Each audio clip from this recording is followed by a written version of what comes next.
Cerberus and then become the one whose name they dare to speak. Then I believe that we can shift the cosmos into something so much more conflicted, antiquated, double speak. Look at the leaves, the frogs, the whole house, but we lost as a break above this holocaust. I'm taking every soul of liberators to resurface and bring a new plague to Olympus. I will take back the 3 domains undertaken, cast out your own ecstasy. Hello, ladies and gentlemen. Welcome to No Sports Dynasty. I am your host, Andrew Faubert, and I am here to give you the most extensive sports knowledge and dynasty knowledge that you can find around here in the sports world. So this is why I need my other co-host with me, Alex, because it's hard to do it solo when I do the intro. But how we all doing? I'm back, ladies and gentlemen. NSD took a weekend off, ladies and gentlemen. I'm here to tell you that it's not going to be a permanent thing. That will not be happening again. You will be seeing either me or my friend Alex Loosemore every weekend on Saturday, 12 p.m. Mountain Time. That's correct, 12 p.m. Mountain Time, 2 p.m. Eastern Time. That's the time that you will see me or Alex or both of us. Next weekend, we are going to be talking about the mock drafts going on here for Dynasty. But today is a special pop-up edition with me and a few guests that I got in the back that I'm going to introduce here in a second, because today we are talking about all the madness, the absolute madness that is going on right now. What the heck is going on in the background here? You guys need to stop it in the background there. Jesus. We're here to talk about all the crap that is going on here with the Denver Broncos, the Seattle Seahawks, all the tags that have happened, Aaron Rodgers, and more that has gone on in the news in NFL today. So, ladies and gentlemen, do me a favor. Send me a like, send me a share, send me a follow here at North Sports Dynasty, and also on Twitter at Andrew_Faubert. That's me. Let me get this light on here. Why did I not turn this light on to get the atmosphere just set up here appropriately? We have today, ladies and gentlemen, a very happy individual, our NSD Denver Broncos analyst, who has personally messaged me to make sure that he got on this show. And buddy, he was getting on this show as it stood. I had to send a couple of messages to a few Bronco fans today, congratulating them. We got a lot of happy Bronco fans today. So without further ado, let's get the first one in here. Mr. Robert Ewing, buddy, how are we doing? I'm so pumped, dude. I am so pumped. Dude, I cannot believe that actually happened. And before we get into a little bit more of that, we're going to bring in the other two gentlemen that we have here in the back who want to talk a little bit about what's going on today. Mr. Alex Schomber and Kyle Yacey. Gentlemen, how are we doing tonight? It's a brisk night.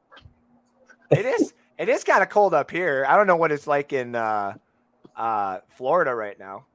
You want to bet that's colder over here?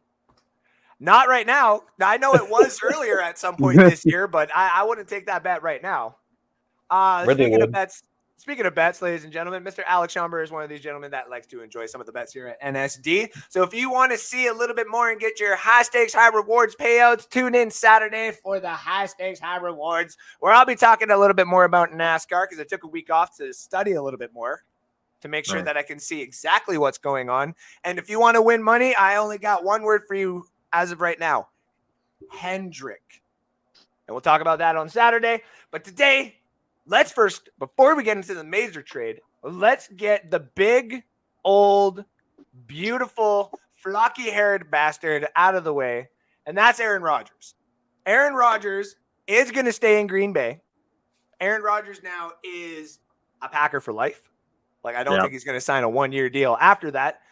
And it was actually reported properly on the Pat McAfee show, because that man actually has sources, or as he said today, source is close to the situation, and he knows exactly what's going on. Aaron Rodgers is going to stay. We don't exactly know the full terms of the deal, as has been reported today as say jokingly or not official, it is a 4-year, $200 million deal.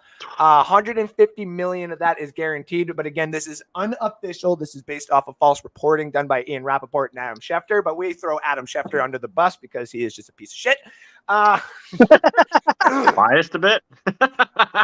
Has anybody seen any truth from Adam Schefter in the last little while? No. Exactly. With that being said, he stays in Green Bay. The franchise tag has gone to Davante Adams. Let's go around the table and get a few people's opinions on that. I'm going to go with Kyle first. What do you think is going on in Green Bay? Do you think this is a smart idea? Do you think that they're going to keep everybody in-house? What do you think is going to happen there? You know what? So Green Bay is going to, now that they have Aaron Rodgers and they have Javonte Adams pretty much there locked in for the rest of their career, they're going to have to rebuild somewhere. So I don't know. I think at this point, maybe they're going to look at some wide receivers. Maybe, try and have somebody pair up with Javonte Adams since he keeps on getting doubled. So that could be the possibility. But I do think that Green Bay is going to have some pieces where they're going to move around. I honestly do. Maybe kind of focus too on their D-line. It's tough to say, honestly. That division is being very competitive too. Like the Detroit Lions are well on their way for a rebuild as well. And they're doing a really good job of it too. So I don't know. They definitely don't have the division guaranteed, so they're going to have to make some moves. I honestly think so. Yeah, the Green Bay Packers, in my opinion, totally set here for a little bit. Yeah. With some of the people that they've already drafted.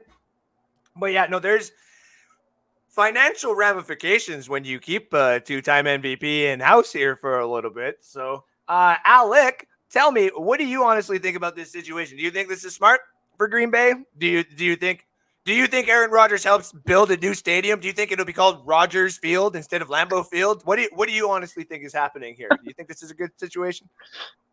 I honestly, if you got to look at the options that they have there, because they only have him and Aaron. They have him and Jordan Love under contract.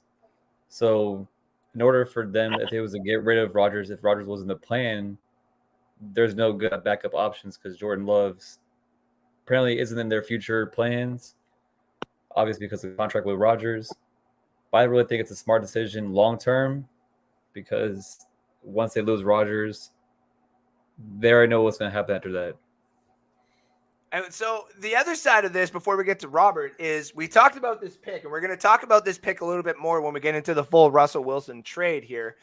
But obviously, Denver had the 9th overall pick, and that's gone, right? And that was something that everybody thought was going to be going to Green Bay.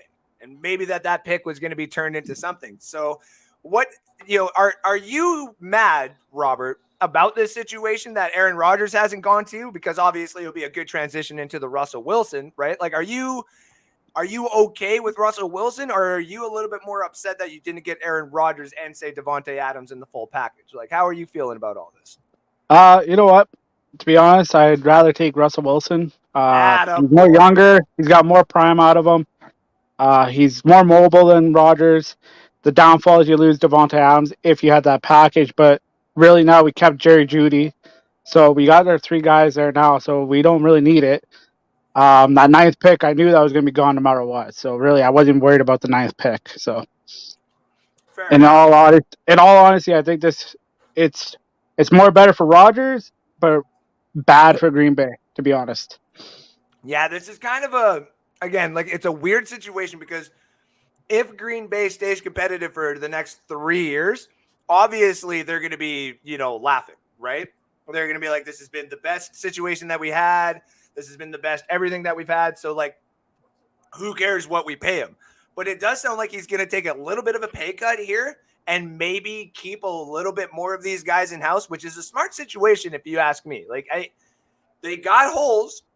And it's not like your pick number 28 is necessarily going to get you the replacement at the position that you need, but it's definitely going to help. So, and this is a good transition because I am so happy that you said that you get Russell Wilson, because that's exactly what I have heard from the entirety of the Denver Broncos fan base right now.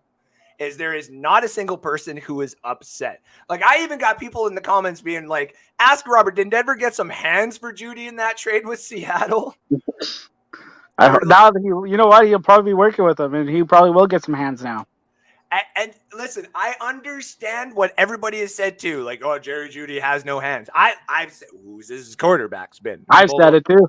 Yep. And now, of course, people have thrown it at me. And I believe Alec was one of those people who were like, Andrew, Mr. Faubert, we have Mike Evans. And how many different quarterbacks threw to Mike Evans before he – and I'm like, that is a very fair point. And then, what? We don't have that many rings, Alex. Stop that. Oh, no, that's a couple of lightning. Or is that lightning I see on there too? No. Oh, okay. It's it's the Buccaneer ones. Okay, fair enough.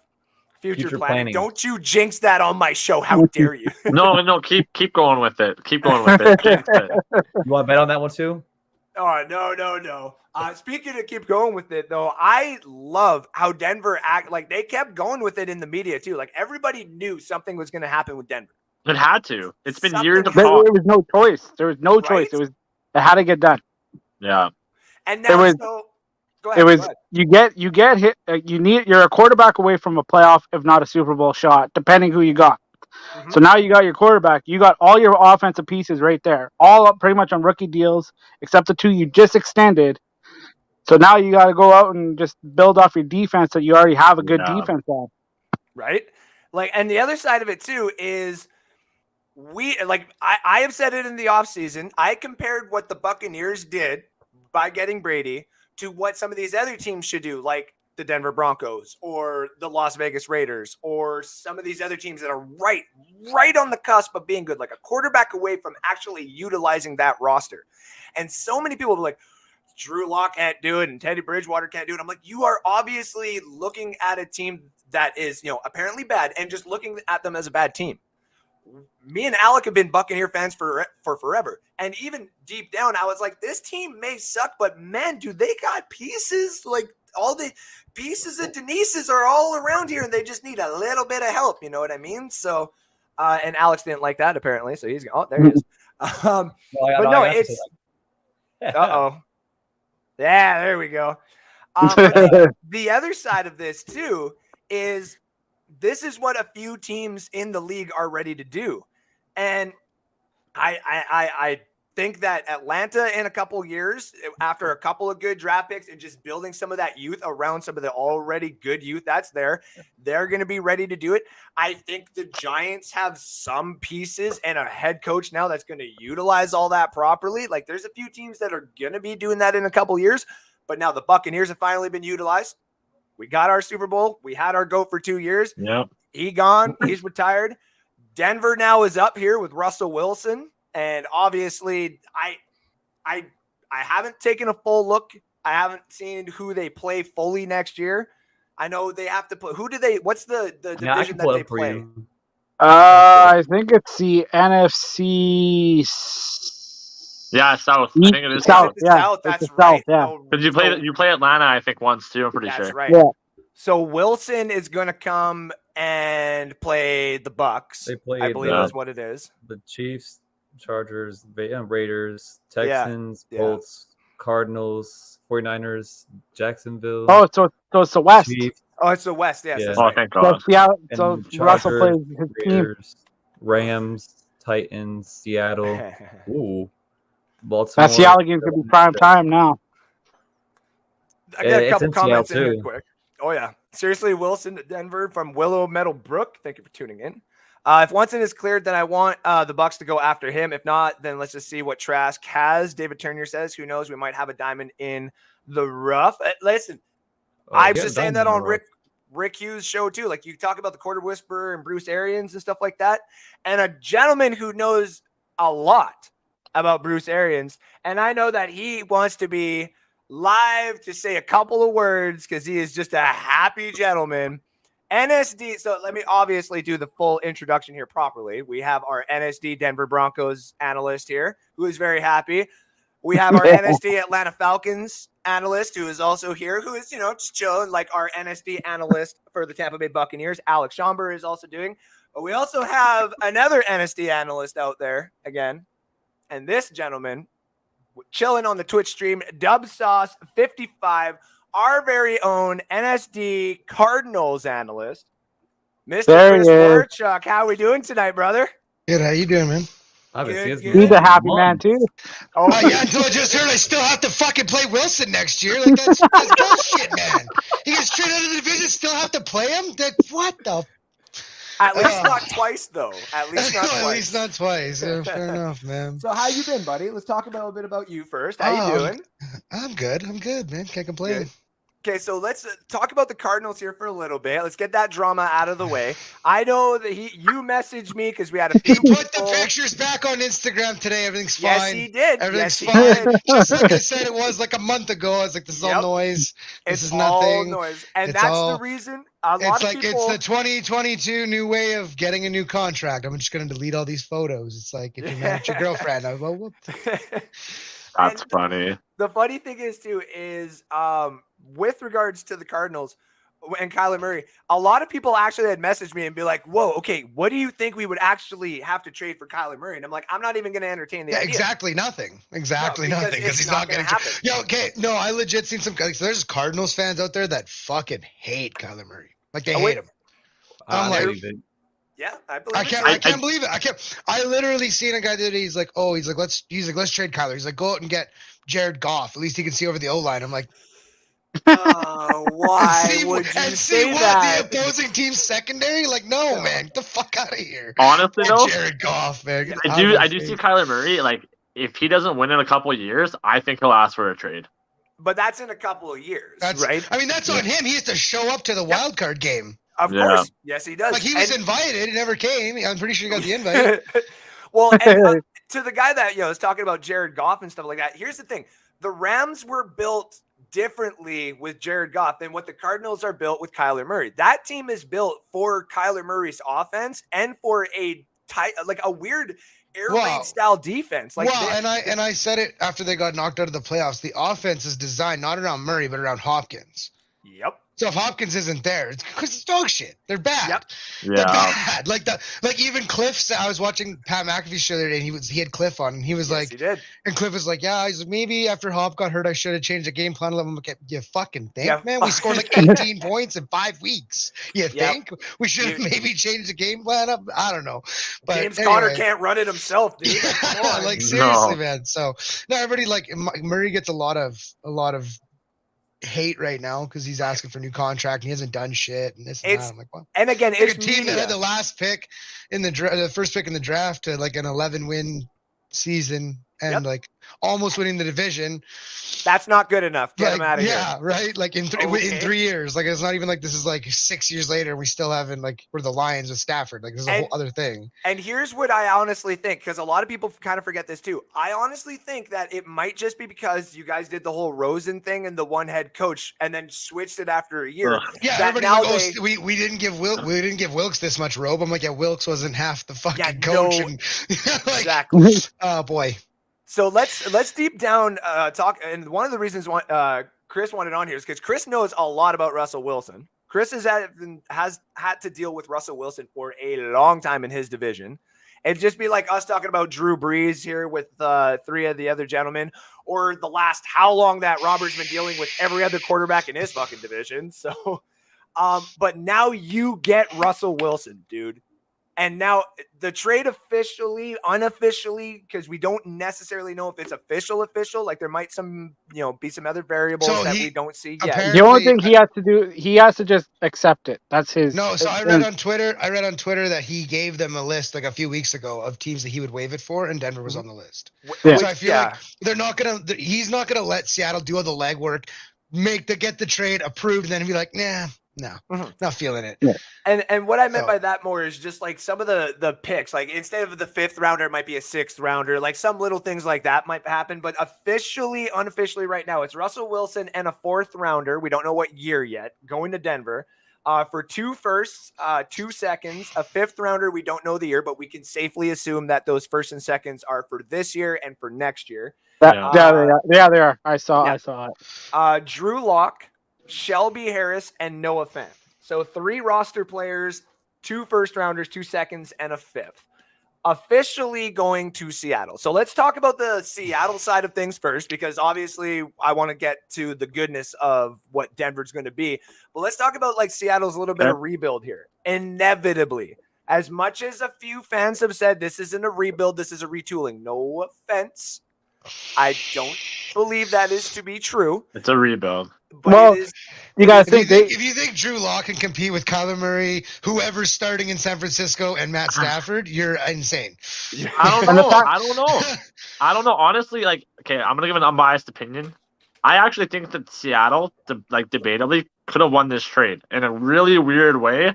Like, Seattle's gonna get a lot of picks, and here's the thing: is you gotta think too.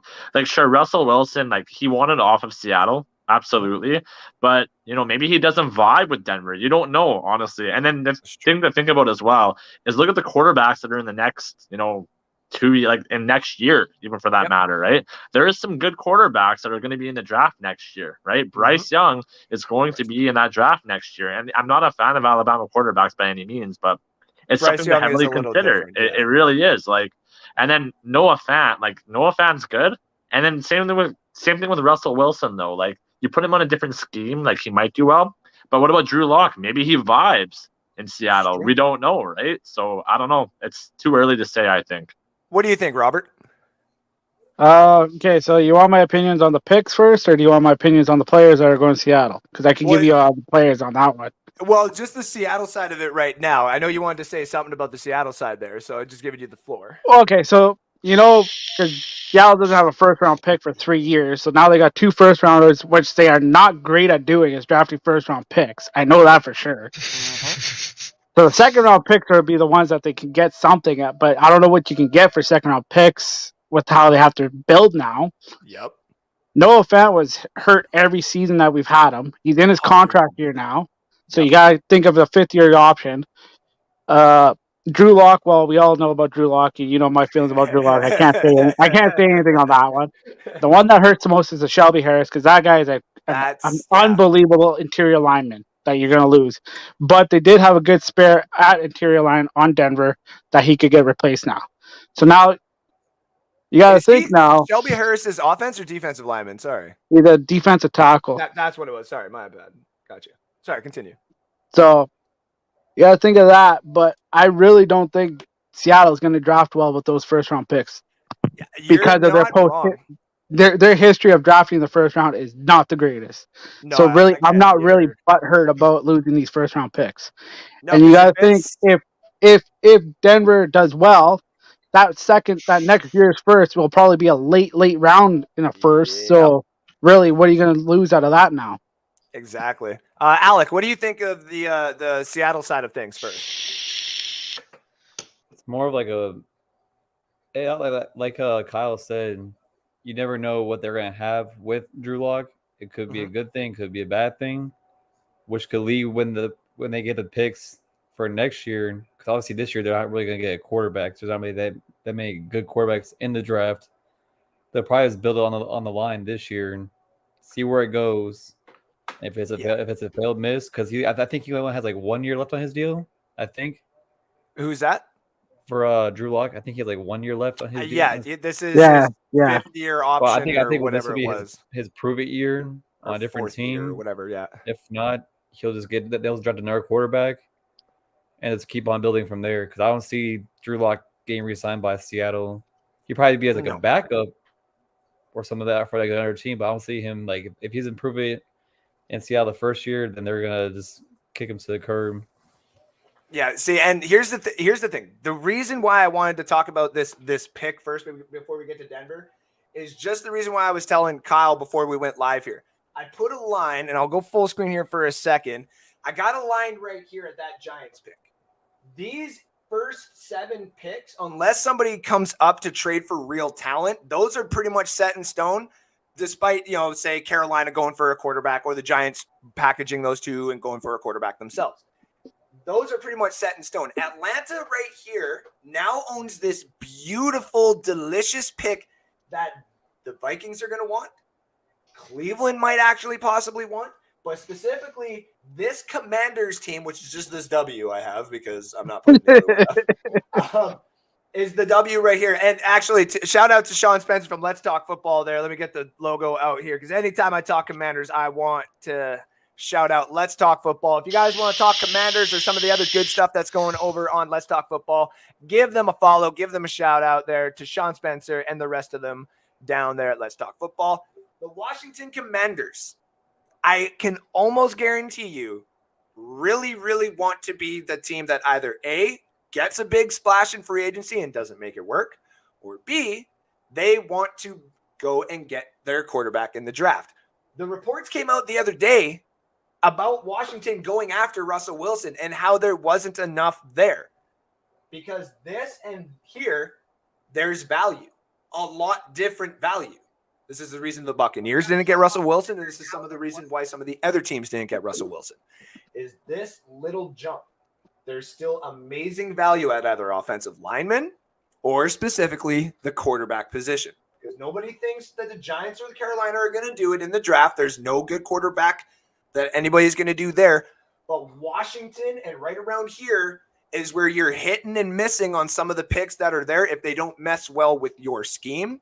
So somebody's going to trade up for a quarterback. And that's why I think Washington right now has the best chance to go with Atlanta. Atlanta can still drop down to 11 and get their wide receiver or get their cornerback that they want.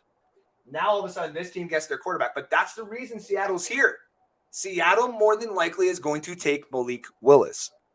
It is a guy who can run the system very similarly to Russell Wilson. It is another quarterback for Pete Carroll and that offensive coordinator to develop themselves and to show that John Snyder could actually go and do something kind of smart. Because I also agree with Robert. They do not draft well in the first round at all. So yes, all that taken from what everybody has said here and considering what there is for value from here to here makes me assume that yes, there is something big that's going to happen around draft day with somebody else trading up, and it's probably going to involve some other big names. And also, one second. Also, a quick big name, speaking of the Seattle Seahawks, Bobby Wagner has been released today, about half an hour ago, saving $16.6 million on the cap. So I am going to assume, like Mr. Ben Cornett said in the chat, 100% rebuild in Seattle. As far as Drew Lock goes, he's a bridge for the next quarterback. I can easily see 4-13 or worse for the Seattle Seahawks in 2022. Yeah, but you think Pete Carroll wants to be part of a rebuild? The guy's that's 100 years old, man. Yes, he is. I think he's gone. I think he'll be gone too. I think so too. I think this is the icing of the cake right here. I'm curious to see if he's like the outside, like way farther on the outside of the management than we originally all thought. Because a week ago he was like, "Oh, we're not shopping our quarterback. That's our guy." And what if they do promote from within? Like Seattle has started to slowly, as much as I know me and Chris and a few of us like to beak Brad, and it's a little easy today to do it. But Seattle has no. Brad likes to beak me. I just retaliate. I will turn it the fuck up when something bad happens to Seattle. I don't give a shit. If the stadium got hit by a meteorite, I'd be making fun of him. I don't give a fuck. Seattle has slowly become the new Pittsburgh Steelers, where they like to promote from within. They like to do that stuff from within because it is hard to convince guys to come to that organization by free agency because, due to the fact that, of the weather and everything like that, Pittsburgh has obviously been around a lot longer and had a lot more success, but Pete Carroll has obviously done a lot of good things with a lot of bad. So that's why I do think that this is going to be a rebuild, maybe even a retool. I think that it might be bumpy for the Seahawks. I don't necessarily think 4-13. I think they can still sneak out 6 wins just with some of the players on the roster, unless they start losing other players, though. Like if Pete Carroll in the next few days does say, like, I am retiring from the NFL, then maybe start putting me in the books for under 5.5 wins. The thing is you don't think they're going to go 4-13, but we just talked before the show is that they're taking on the AFC West. So you got Russell to go up against now again. You got Mahomes to go up against. You got Herbert to go up against. You got the Cardinals twice. You got the Rams twice. So I could see a 4-win season for them. I think less. On my honest opinion, I actually think that the reason why the Seahawks even had a chance of winning one was Russell Wilson. I actually think, maybe this is kind of a hot take, but I think they finished bottom of the whole the standings. I think they finished Chris last. is loving this Like now. like I said, like not 5 minutes ago, I said you can't expect Drew Lock to compete in that division. No. I don't even care which San Francisco quarterback is starting. One of those two is both better than Drew Lock, Kyler Murray, Yep. and Matt Stafford. It's just not feasible. No, So look, Drew Lock had to go up against Mahomes, Herbert, and Carr, right? Yep. So Carr is your San Fran guy, if you want to think about it. Mahomes is your Stafford, no offense, and then you got Herbert as your Murray, right? So really, I'm a little offended he didn't use Mahomes and Murray as a comparison, but okay, let's be real here though. But I guess it could go both ways, but I do see where you're coming from. And yeah, like this for Seattle is going to be rough. Maybe they do something, like maybe if they decide not to go with a quarterback, or they think that they can get ahead of someone like Pittsburgh to get like a dropping Matt Carroll or something like that, then maybe they do start trading back and they just try to acquire as many picks for the next GM coming in. This might be Pete Carroll's last time doing a draft, just like they're doing in, if I'm not mistaken, in Pittsburgh, where that's the GM's last year doing the draft, and then they're going to find a new one. And I like how they do that. It's respect to the person that's already won them something. And it's kind of like I'll leave you this before you go. Like, I'm not going to screw you by trading all your picks or anything like that, but I am going to try to acquire some talent for you. So Andrew, question for you. You're mentioning potentially that somebody's going to go and trade up for the Falcons. Do you think it's just a straight up number trade, or do you think the Falcons get something for it as well? I think that, well, if it's say Washington going up to 8, I think Washington's throwing a third, like 2/3 or maybe a third and a fourth, like something. It's going to have to be something that's maybe even another first. Like, who knows? Because we've seen weirder things happen, what people would do for talent and stuff like that. Like, what happens if Kyle Hamilton starts falling? Ooh. You know what I mean? And Atlanta's sitting there like, listen, we took a tight end at number 3. Fuck it, we'll take a free safety. But if somebody's offering us another first, then why not? New Orleans did that a couple of years ago with the Marcus Davenport trade with Green Bay, I believe it was. And a lot of people were like, why would they trade their first rounder to come back in and get an edge rusher? That makes no sense. Well, Marcus Davenport, even though the Saints suck, is actually starting to become really, really good and a key contribution to that defensive line. Yeah. So I just think that Seattle now is putting themselves in a prime position, and the Falcons right now own the prime position spot, because after the Giants, like for mock drafts and everything like that, and just what we all think is going to happen, when Atlanta comes on the board, I'm going to look and see Ahmad Sauce Gardner and some of the other guys, but no quarterbacks taken. And somebody else is going to say, all right, fuck it, I want the guy from Liberty. Let's do it. Call Atlanta right now. What is it going to take? What do you want? Do you want a running back? I got 3. Do you take one? What I think Seattle's going to go with the lineman at 9. I agree with Alec on that, because to be honest, you got more better talent at quarterback coming around. That offensive line is shit. It is shit. And we know probably this will be Pete Carroll's last season. So, and now all of a sudden, all these head coaches are getting hired now are all offensive guys. Yeah. All these offensive coordinators are becoming head coaches. So now you go get a head coach that's the offensive coordinator, go draft a quarterback. You might be looking a little bit better. Mm-hmm. Maybe. Who knows? Now, before we get into the Denver stuff, I know what Alex laughing at here is this popped up here. David Turner says Falcons aren't smart enough to draft Gardner. I don't know, man. I don't see. I would agree with that, but the thing is it's new management too. We're not talking about the same management. So, hashtag sad Brad. I just wanted that to pop up on the screen there for Chris. Fred Moore says the Blaine train rolling to 20-0. As much as Fred, I absolutely adored the 20-0 train that happened this year. And then it went to like 19-1 and 18-2, and then inevitably 17-3. And then it was like, okay, whatever. But I still love it either way, Fred. Props to you, and thank you for tuning in. I want my Bucks to get Watson, but honestly, Cardinals should want him if he's going to prison. He's going to prison. I've heard so many. My buddy say was like, I hope the Seahawks get Watson. I'm like, are you nuts, man? Why? So you can go to jail in Seattle and not in wherever the fuck he is now. Well, I know on Friday the news did come out in Rappaport that we are going to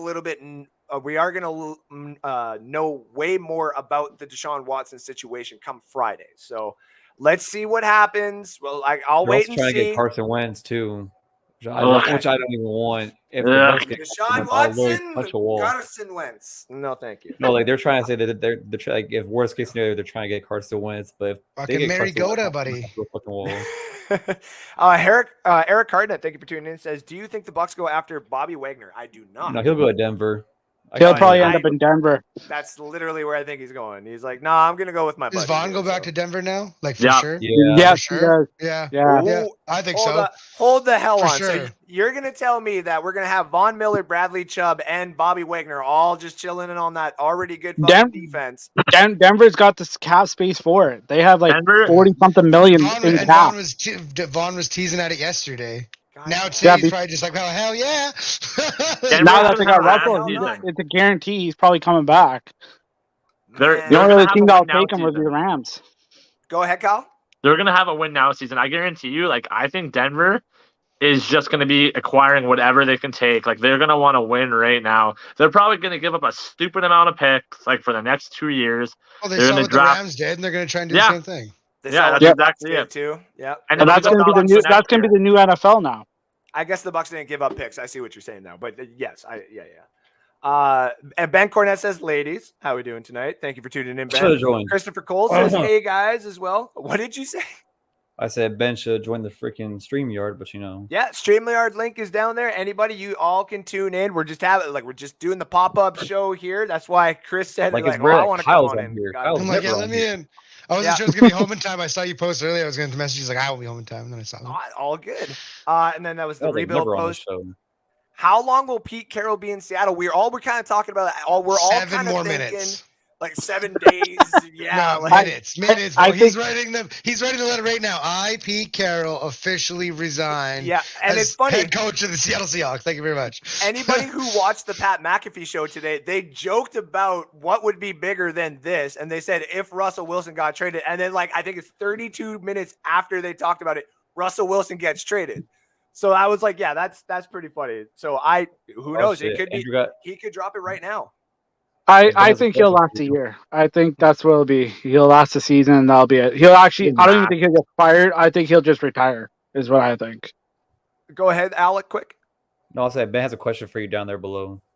Oh yeah, I was just getting down to that. I'm gonna Yeah. catch up on the comments. I'd be shocked I if the don't Falcons want don't go that. receiver.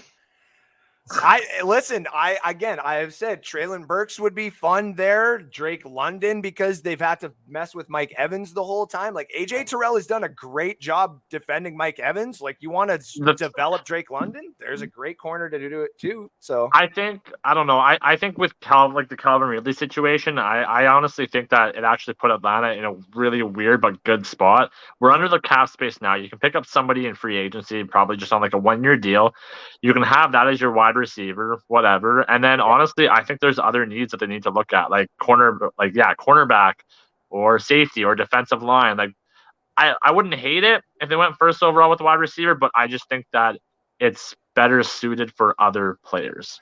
there's 3, not players, maybe positions, but essentially players that I still think Atlanta would probably take at number 8 if they don't trade back. And that's Devin Lloyd, the linebacker out of Utah, Ahmad Sauce Gardner, the cornerback out of Cincinnati. And I still hold true to Drake London out of USC, but there's like Traylon Burks, Chris Olave. Like it really wouldn't surprise me if they went any of those directions. Got an early spoiler to my 2.0 mock draft. Carolina will take Malik Willis. They're a pick ahead of Seattle. This is true. They're 3 picks ahead of Seattle. And you know what? To be honest, I wouldn't be surprised either if Carolina just says, screw it. We're going to have Cam Newton, Sam Darnold, and Malik Willis.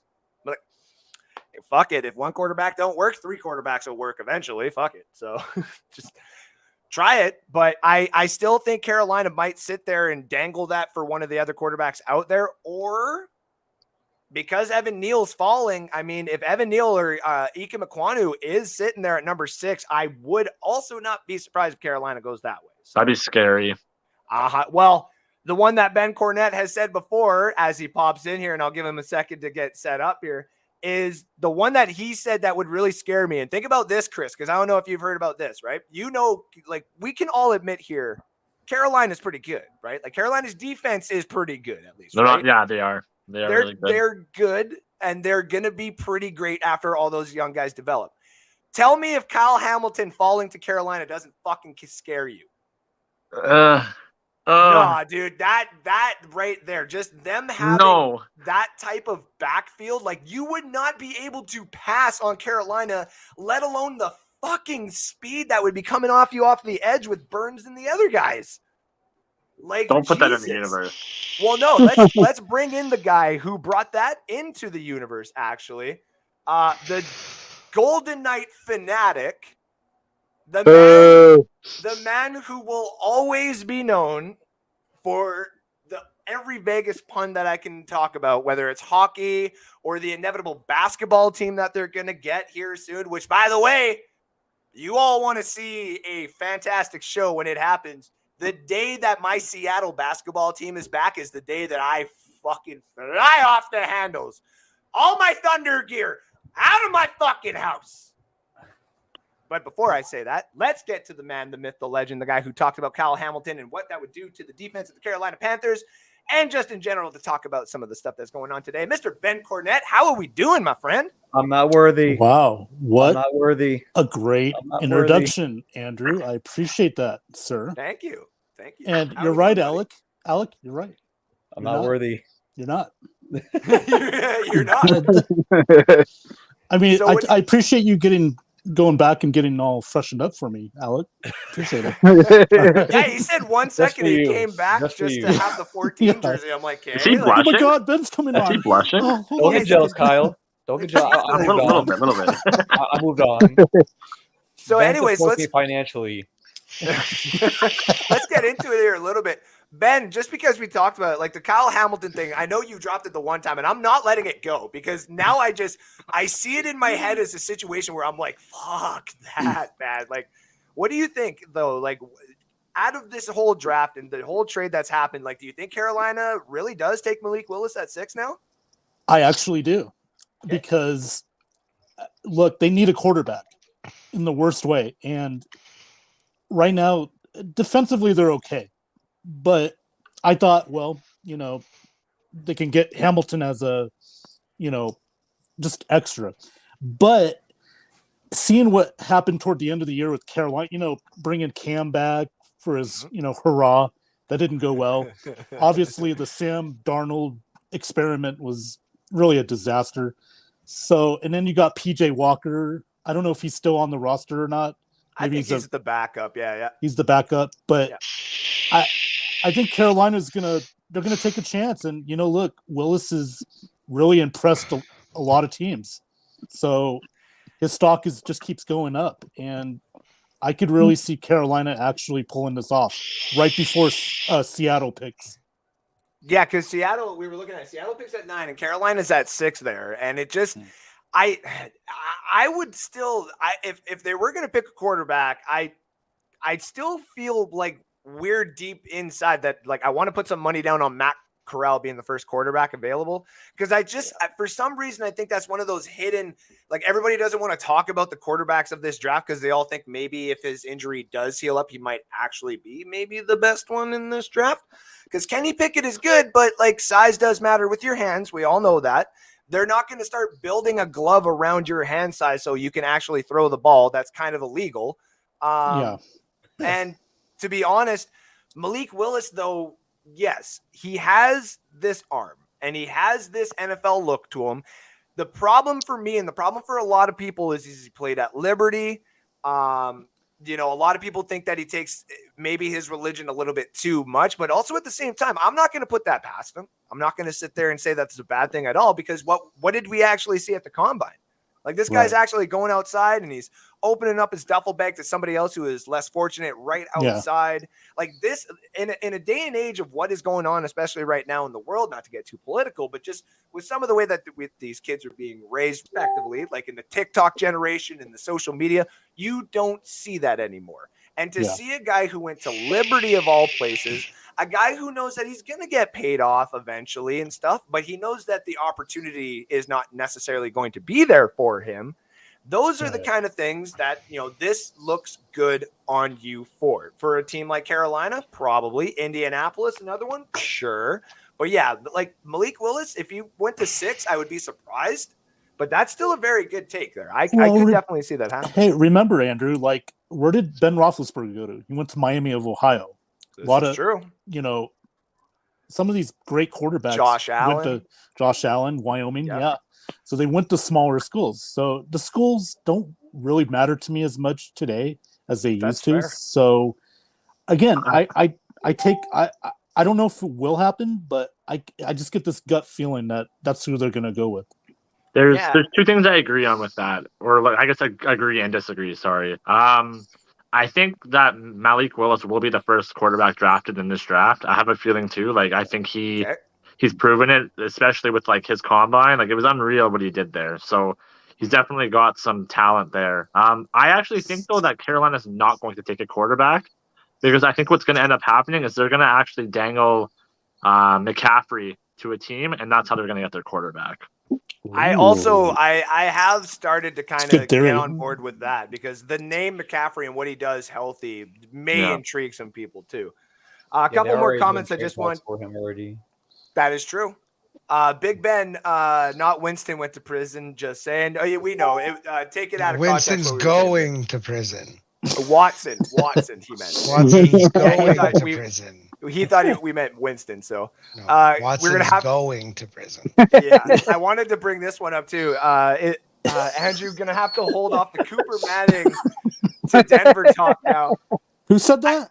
Some guy named Ben. Oh, yeah. okay. Well, I mean, to Who's be Ben? completely honest, I think this actually makes it even more of a possibility now. And I'll get into that eventually. Not tonight. We're not going to do that tonight. I'll do that eventually, because I still have to break down the contract and wait to see if Russell Wilson's getting extended or anything like that, and to wait to see what happens with ownership. So I want to shout out Christopher Cole. I wonder if Denver picks up Wagner. I think everybody in here, kind of except me, is thinking that right now. I can see it. A Legion of Boom of like linebackers though, like why not? Are we going to convince Bobby Wagner to edge rush here a little bit more? Like, are we going to convince Von Miller that I need you to be elite, like with what you were in Denver before? And like Bradley Chubb's Bradley Chubb. Like, the guy's a fucking god there on the edge too. But like, I think Wagner would edge if Chubb gets hurt, like he does most of the time. Yeah. Von Miller coming back would put up a whole leadership, but they do need an interior linebacker desperately, and they would leave Bobby Wagner right there. Okay, that is fair. There's no top 10 quarterbacks in this draft. Christopher Cole even says not even a top 15 quarterback in this draft. Yep. Whereas I do agree, somebody's going to take a chance on one of them, and more than likely going to be in the top 15. It's actually going to be quite interesting to see what some of the betting lines before the draft actually come out as, because we all knew last draft, like you could go 2 days before the actual draft last year, and Trevor Lawrence was minus $1 million to go to Jacksonville. Like there was no money to be made on that whatsoever. There's nothing. Now, obviously, the Trey Lance at 3 instead of Mac Jones made a lot of people money. Shout out to the Pat McAfee show for that. But this year, it's going to be so difficult to see. But let's get into this, quickly with Denver here. Denver obviously gets Russell Wilson. They lose a couple of these players, respectively big players. They have a tight end already in-house, and we'll talk about that a little bit there in the Dynasty section. They already got a tight end in-house that can come in and replace Noah Fant. Shelby Harris isn't necessarily replaceable, but they can probably get that with the Bobby Wagner or somebody else in free agency. And the other one that they gave up there was Drew Lock. It's a quarterback that they didn't want. That's literally Seattle's like, I need a quarterback. They're like, shit, that's duh. Yeah. We also, hang on, Denver, we also need a Drew Lock. Yeah, no problem. That works. Yeah, that works. Well, we'll give you that, no problem. George Pat was like, oh, well, that's just. Yeah. Please, you want him for free? Like, here. Yeah. Just add him. And so now a lot of people are saying, because I've had a lot of people actually reach out to me today. A couple people at the old job that I was at there were like, what does this mean for Denver? They're like, where do you put Denver right now? Like, just talking about them right now. And then it's basically record-wise and, like, performance-wise. And for me, before we get around the horn, and we'll obviously let Robert go first, and then we'll get around to everybody, and we'll get a quick little minute. Denver, to me, is obviously now a playoff team. If Russell Wilson's finger injury is obviously 100% healed, if he has no lingering issues like we saw a little bit last year, I think we're going to be fine. But it all depends on matchup. The Tampa Bay Buccaneers, when we won the Super Bowl, not to say the road was easy, but it was the best way to get there and win, is you beat somebody a little bit better every time.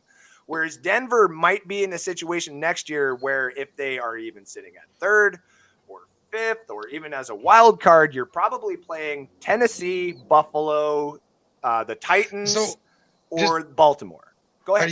Are you pretty much you're saying guaranteed Denver's in the playoffs now? For me, for betting wise and stuff like that, just because of what you've seen around the boards, as long as Russell Wilson is 100% healthy and there's no major key injuries, I'm saying Denver is 100% a playoff team. Don't tell Calvin Ridley. I bet on that one. They're a good team now with Wilson especially, but that's a good division. It is a very good division.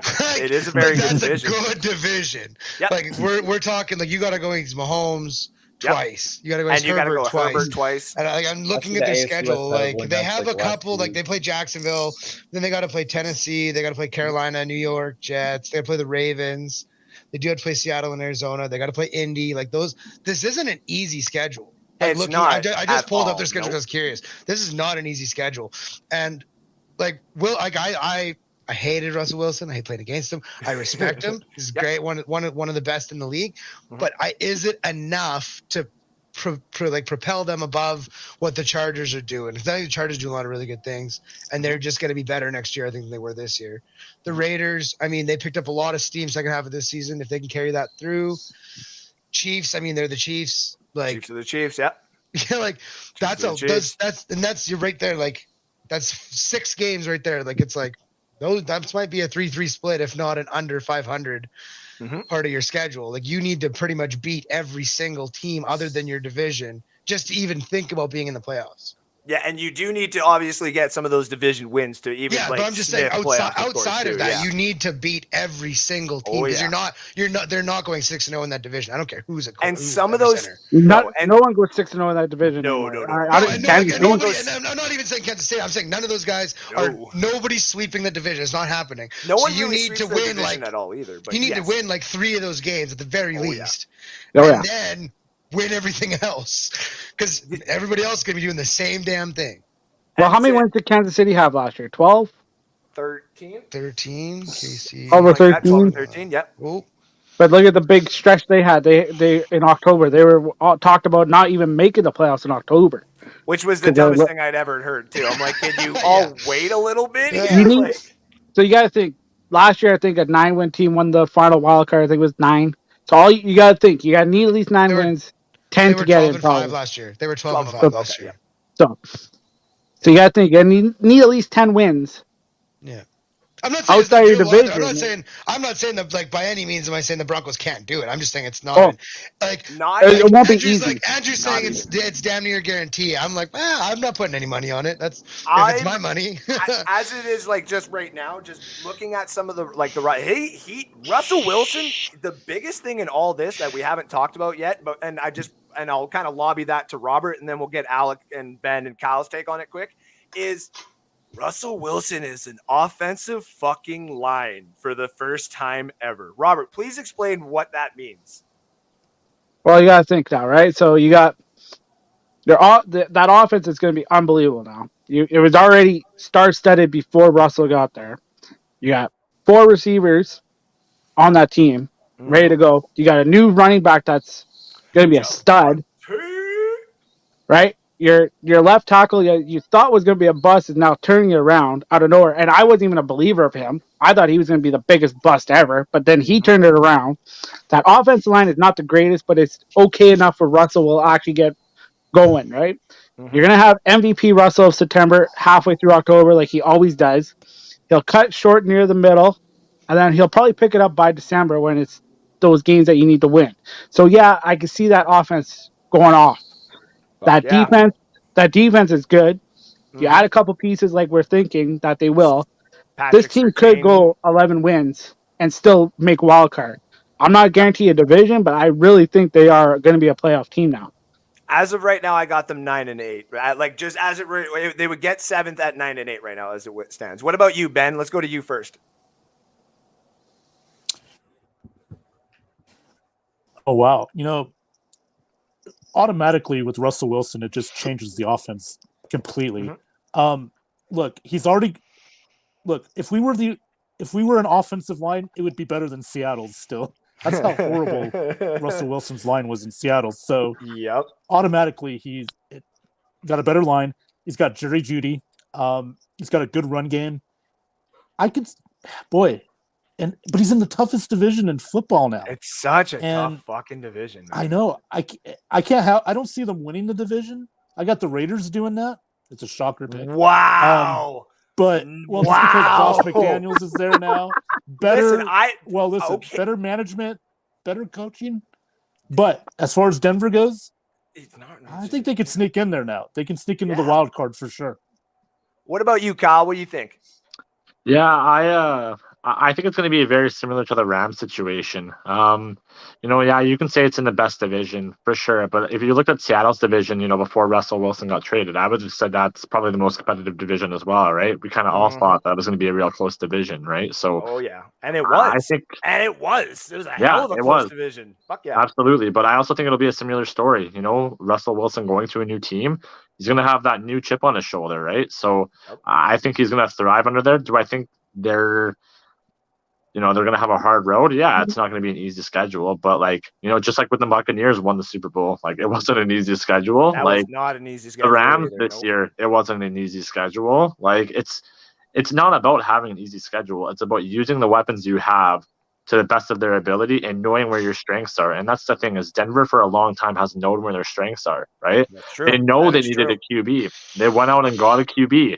That's what they needed. And they drafted their corner to develop on that other side because they knew getting a corner and the type of corner that they got in Patrick Surtain. He is a very suit and tie type of guy. He's the guy in the office after he's done playing his career. So Alec, give me 30 seconds on your take about this trade. How do you think it's going to shape out for Denver now? I can see a playoff in their future. Because like you said, they have an O-line now. Russell Wilson with an O-line is better than what he had in Seattle, where he had to run for his life every single play and almost throw interceptions or cause the game-winning drives that he could have won non-existent. Mm-hmm. Especially if you give him the talent he has in Denver with the receiving core. Yeah, they had DK Metcalf in Seattle and Tyler Lockett. But now you have running Sutton now. You have three good reliable receivers and running back and offensive line. I could definitely see the playoffs. Fucking A. All right, so we got that out of the way. Thank you all for tuning in. Let's get a quick commercial here. A quick shout out to everybody that we got here that has helped out along the way. And a time for all of us to get a little water and a little bit of that legal stuff there that he's got. So we'll be right back with a little commercial. Thank you one for everybody.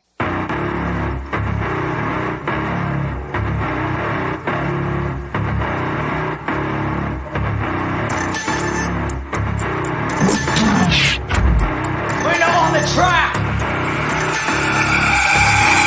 The Hanzo and Sashi, Mingekyo, Kakashi, Genjutsu, and Rabble. My name is Itachi, destroyer of demons, the coldest of seasons. I bathe in the hellfire, began to scheme, and they tell you ready, just give me a reason. Ask me for pain and I'll show you the meanest. Those who forgotten, there ain't no demon. I'm here in the nether, blood go to screaming. Think they can eat me alive. Every single person with a pen and page, trying to keep up with this black and new age masquerade. All this Sony motherfuckers will be calling it quits. Jamal Adams coming at you with this. And we are back here with the NSD analysts across the board. We're very happy. NSD analyst Robert Ewing in the house.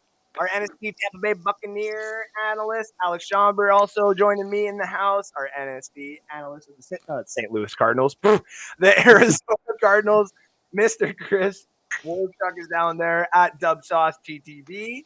Hashtag Sad Brad, I like that. And our NSD analyst, of course, for the Atlanta Falcons, Mr. Kyle Yacey. And as I should have said as well, our NSD analyst, who also joins us for the Tampa Bay Buccaneers, Mr. Ben Cornett, but he also does the NFL edition live on Thursdays with Mr. Johnny Dean and my co-host, Alex Loosemore, at whatever time it usually is. I can't remember. It's like 7:30 my time, so it would be 9:30 Eastern time. That's what I got. All right. So before we get into the Dynasty talk here a little bit about some of this trades and what it does there for Dynasty, we're going to talk about some of the players that were franchise tagged today. Going over it quick, as per the NFL.com, Cincinnati Bengals franchise tagged Jesse Bates, the cornerback. Cleveland has franchise tagged David Njoku, the tight end. Dallas also franchise tagged a tight end. There we go. In Dalton Schultz. The Packers, assumingly, obviously, franchise tag Davante Adams. The Jacksonville Jaguars used their franchise tag on Cam Robinson, which is quite a surprise this year. Franchise tag for the Chiefs was also used on a lineman in Orlando Brown.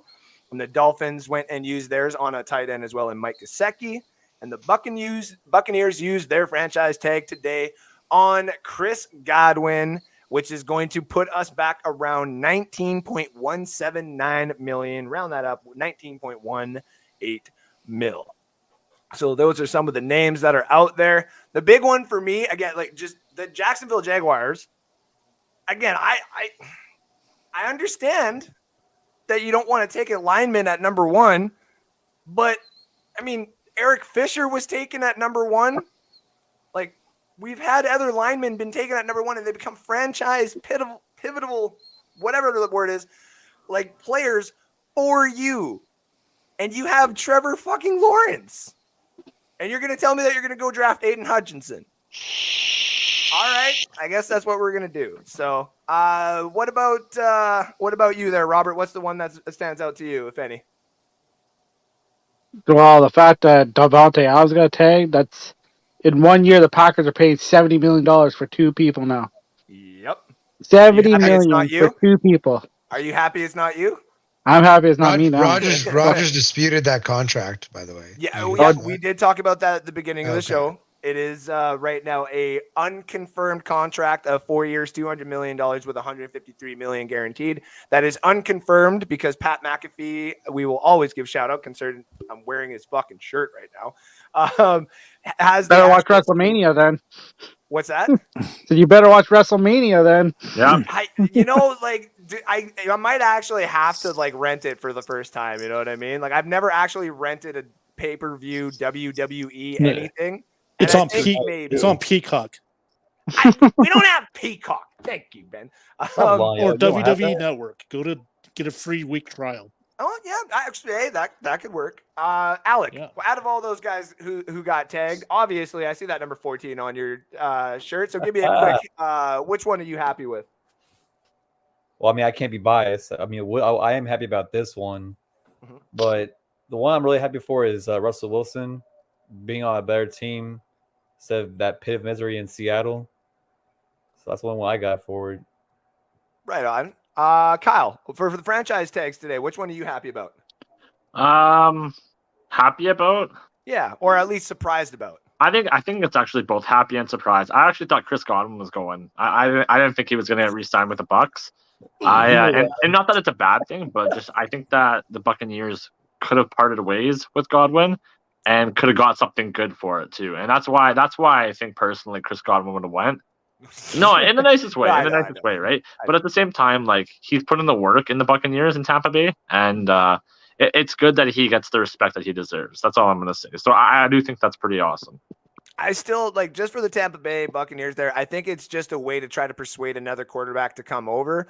Or if worse comes to worse, it's just a great developmental package to have Mike Evans and Chris Godwin there for any young quarterback like a Kyle Trask, or if they decide to go with one in the draft, to have those wide receivers there. Chris, out of all those people who got franchise tag, which one are you most surprised or happy about? I wouldn't say there's one I'm happy or surprised about, but I did really want to see what would happen if Rodgers hadn't made his decision by today where he was going to play. If what would happen with Adams?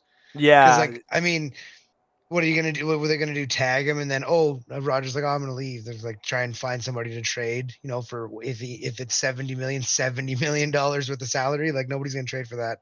Yeah, I feel that. I really wanted to see what would happen if he didn't get. I mean, I figured he was gonna, but I was just like, come on, don't do it. And same thing that Kyle said about Godwin. I did see Godwin leaving. Yeah, I know a few people did too. What about the Cowboys with Schultz? Instead of tagging Schultz, they should have tagged Lawrence, but they didn't, and they end up tagging Schultz. I think Schultz is going to be a good tight end. Schultz is going to be a very good tight end. Yeah, I was even going to say. We'll get to Schultz, actually. We'll talk about him and a couple other of these guys that we brought up here in the Dynasty Corner. But, Ben, obviously you're happy about Chris Godwin. Is that the one you're most happy and surprised about, or you got another one? Oh, no, I got another. I knew – see, the Bucs, their plan the whole offseason was make sure Godwin stays. Yeah. Whether it was a tag or a new contract. So I'm not surprised by that. I can't say I'm surprised with Jacksonville because it's Jacksonville. I mean, I'm just an offensive line. Evan Neal is right there for you. Right. To protect your little boy toy, Trevor Lawrence. And now but instead, no, we're gonna tag Cam Robinson. I mean, he's okay, but no, he's not. But well, I'm not saying he's great, but I'm just saying he's okay. But he's a broken Donovan Smith, for crying out loud. Yeah, but so that would be my. Well, no, it's not a surprise. It's just like a what? Yeah, like again, really? Like, what are we like doing? It's like Nadia from American Pie. Like again, again, really?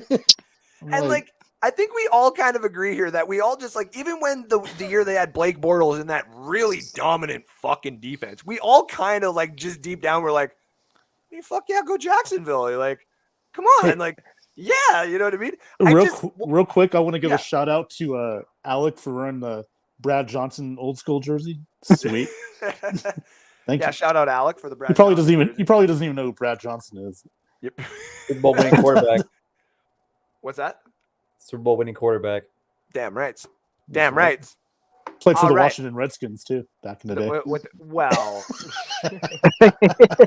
Dave Turner says people said the class Mahomes and Watson came out of was weak. So yeah, if you think you got your guy, take him. Well, and that's actually a pretty good point. I personally knew Watson was going to be something. Everybody just wanted to put their own narrative on the whole Watson thing. And Mahomes, I watched the tape and I kind of was on the fence. I'm like, I mean, if he goes to a place and he can develop, like, sure. But you do make a good point, David Turner. But it's also what team would take those quarterbacks. Like if Kenny Pickett gets to go develop, like, I'm just trying to think of a team, like if he gets to develop on the New York Giants and they say Daniel Jones for 1 year, and then if that doesn't work, we're going to take our good pick next year and build this really good team and try Kenny Pickett. Like that could possibly work because I think Brian Dable is going to be one hell of a good coach, or maybe Washington, but it has to be the right position with the right quarterback. That's why I think Matt Corral going to Pittsburgh is almost inevitable at this point. Like, I'm willing to put money on it. So who's the guy in Oklahoma? Who's the QB? Like for the Sooners? Yeah. That's Ritter or Rattler? Spencer Rattler. Are you talking about Desmond Ritter from Cincinnati? No, because there's the other one that went to USC with Rattler. Yeah. Oh no, it Rattler, was Williams, Rattler, Caleb Williams. Caleb Williams. There's Caleb Williams that transferred to USC as well. Yeah. Yeah, I think Spencer Rattler. Like I know he's got a lot of hate on this year because he's kind of questionable. I think Spencer Rattler is going to be unreal. I have a feeling. I have a gut feeling on that. I think he's going to be unreal, but I think his personality is going to turn a lot of teams away from him. Like, yeah, maybe. He's one of those dudes that like if you were friends with your whole entire life and he still acted like this, you'd be like, yeah, bro, like we can't chill. Like we can't do this anymore. No, bro, we're not on chill mode. You're kind of a dick, dude. I don't know if anyone's ever told you this, but like you're kind of a fucking asshole. He's like an angry Patrick Mahomes. Yeah, no, exactly. I can see Denver going to the Super Bowl. Fourth quarter, Denver at the 1, and a quick throw to Judy right through the hands. Bucks win 47-0. Jesus Christ. Donovan Smith is going to be back being inconsistent crap. Yes, I'm aware. Yeah, I'm aware. We're not going to trade him either. But here's the thing. Let's talk about one of my. I miss those days. I don't want to go back to those days. What days? Painful. Donovan Smith. I will say Donovan Smith. Oh my. He's an average left tackle that's overpaid. That's it. He's just durable. That's what. Maybe he restructure his contract of anybody. Yeah. He won't do it. His damn contract. He won't do it. He won't do it. We are now the quarterback at that point. Then fuck him. We're now going to get Josh Wells over him. What? I said it. Yeah, I said it. What did you say? Say that again. I'll take Josh Wells or Donovan Smith. Did you see what happened in the playoff game? It would have happened to him too. Fuck it. No, because you walked out of the playoff game, you son of a bitch. No, Motherfucker, it was cold. You want to get fucking sick? cold? You want to talk about whoa? See, Don't talk to a bunch of Canadians about can cold. handle your cold weather. Listen, Yeah, man. listen. Skin. It snowed 2 feet over the weekend. Don't even. Florida skin. Yeah, I'm in Florida. It's Florida cold. skin. It rained for like an hour today. That was awful. Chris, I want Worst to hour of my life. Get the fuck. Don't It even. is terrible. I've been to Florida in December, and I remember the bartender at the outside bar was wearing a scarf. I was like, it is 20. Like here, we are sweating cold to us. in my country when it's this hot. Like this is insane. It's cold to us. Chris, I want to first Once it thank hits you. 60, it's like a blizzard to us. I'm aware, and I know that, but still, like, no, dude. But like, no, still, the fact that you even got to go to that game is still like absolutely incredible. But yeah, And yeah, you left I because don't- it was cold. I went to the Grey Cup. It was Yeah, minus right. 30. buddy. Yeah, I've been to Oh, some man. freaking CFL games. I tell And you we what. play football here till December, and it's minus 30 here in December. Yeah, that's Like- before the wind chill. Different skin breed. Yeah. Not a good time, man. All right, we're gonna do one more quick commercial because then we're gonna get into a little bit of dynasty talk with all these trades that have gone on here. So thank you everybody for tuning in. We'll be right back right after this message.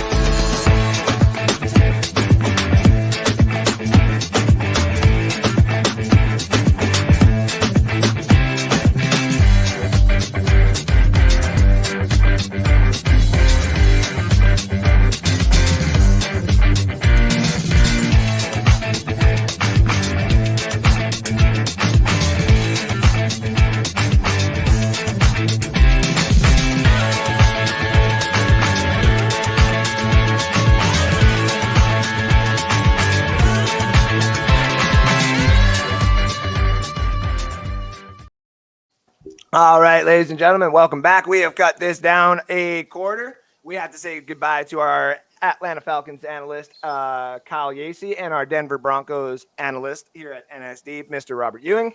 Robert Ewing is going to go get drunk and celebrate until, they actually hit the field.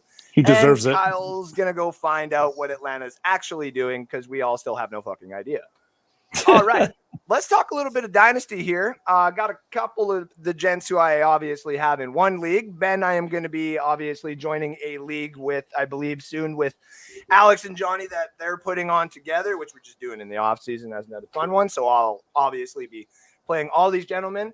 Me and Chris are in a big money league where I am still fucking rebuilding because I have done some really dumb trades in the past, and I admit it. It's what happens when you try to do certain things and go for a win right off the bat where I had fucking nothing on the bench and God did it hurt me. But you want to know what my phone has continuously done, Chris? Ding, Javonte Williams. Ding, Javonte Williams. Ding, Javonte Williams. I'm like, guys, you're not fucking getting Javonte Williams. Like he's How literally does mine. it feel? How does it feel? How does it feel to have somebody every 5 minutes offer you a trade for a player that you've said repeatedly isn't being traded, Andrew? But you What know I mean, what? so I just is that thought- a little no, annoying? I thought I would just persuade you a Is that a little little bit annoying? more. Just a little bit more. Dude, at one point I had 3 pending offers for the same player with 3 different offers. Yep. I was like, Just bro, in go case. and it's Just 2 in in the case. morning. Like, buddy, Don't sleep. give a It's fuck. Wednesday. No, I can't. Like, go to I needed bed. Mahomes. I needed He's Mahomes, on dude. I demon don't time. give a shit. Go to sleep, buddy. So let's You don't talk about believe in some of sleep. these. Dude, sleep is for the weak. No. Let's talk about some of the dynasty aspects of this. Let's talk about Russell Wilson first. I mean, in a dynasty fantasy football realm, he obviously was still, to a lot of people, a top 12 quarterback because he's got the mobility. The DK Metcalf and Ty Lockett situation obviously were really good to fantasy owners. Now, it's got Cortland Sutton, Jerry Jeudy. It's got Javonte Williams, which we're obviously going to get into a little bit. And he's got Albert Okwubuwambe, I believe is how you say it. I'm probably completely wrong. But they have a few good men on that offensive side. So Russell Wilson, top 10 quarterback in Dynasty this year.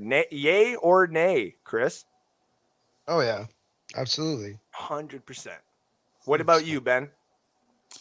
I'm gonna go yay now that he has an offensive line and some weapons. Mm-hmm. And what about you, Alec? Yay. Right? I Okay, mean, so are we? I'm sorry. Are we saying that if he wouldn't have gotten hurt last year, he wouldn't have been a top 10 last year too? I see top 12 because I think in Seattle the way that they did things, like it hurt his points per week, I guess you would say, in Dynasty or just in fantasy in general, when they had to, I'll let Carson run it, or Rashad Penny came back a little bit so they can take a little bit off of him, right? I think in Denver he's going to get a little bit more of the you're going to have to work for it, buddy. No. Just looking at all of my dynasty teams here, and I just came to the horrifying realization I have DK Metcalf in all of them. Yeah. Oh, you see, and now we're gonna get into some of those guys on Saturday. Me and Alex are gonna dive into a little bit more of the players from each team, like the highs and ups. And right now we're just talking about the guys who were affected, like today, like who are moving teams and the franchise tag. Which, by the way, he doesn't want to join the show or anything like that. He just leaves me on red all the time, and he just says Rattler transferred to South Carolina. He isn't being drafted this year. I know. Kyle was just kind of talking about for next year. So thank you for tuning in, Mike. Jr. Yeah, Adam Schefter Jr. Jr. It seems someone has to constantly yell at him to find the motivation to block. That is correct. I also agree with that. And it's pronounced Onkwuegbunam. Onkwuegbunam. All I got was the egg out of it. Yeah, I got egg out of that too. Thanks, Alex. Thank you. I'm just gonna wait for an announcer to say it, and that's how I'm gonna say it. Thank you. That's what I just want to watch the game and go, that's how you say it. All right, cool. We'll stick with that. No, here's the guy. Yeah. So now here's another question. Drew Lock is obviously the quarterback now. We're assuming as of right now for the Seattle Seahawks. Where does his range of value now become in just fantasy football? Like, are we looking at him as we pick him up late for any type of value because he's just going to be a starter? Like, does he actually hold any value? What do you think, Alec? Well, I'm just looking at how financially fucked I am in this freaking draft. Great answer. Yeah. I mean, you did. To anybody who's watched the show and kind of knows, Alec in the NSD first league that we have, he took on a team that people have or someone had before, and they wanted to leave. They loved it, but they didn't have time to keep going with it, and they didn't want to hurt anybody else. So Alex stepped up, literally went right away. I know why he left. Well, I'm pretty sure I have your pick. I know why he left. His team isn't that bad. Like, I mean, he did, like, me and him traded Trey Lance and Justin Fields basically 1-for-1, and I think I have to add like a third or something like that in there. But like his team isn't too bad. I mean, if you want to talk about some bad teams, you should see my team on the COVID league that me and Chris are in. That needs a little bit of fucking rebuilding for sure. I'm looking right now just because you said that. I'm gonna go look. Like, and just understand that Brady is my starting quarterback, and he will be on my bench soon. But I have too many players sitting in my IR that I have to move, and I'm not dropping fucking nobody until draft time. So Brady's staying right fucking there. Says the guy who has freaking Josh Allen, Jonathan Taylor, Stephon Diggs. Did I win? I win? I still love that we've traded Stephon Diggs 3 times, both you and I. Yeah, and he sent him to me, and then I sent him back. Yeah. And then or something like that. Yeah. And then he's been traded 3 times between the two of us. So, let's get to Ben here. With regards to Drew Lock, do you think he holds any fantasy value whatsoever in Denver, like at all?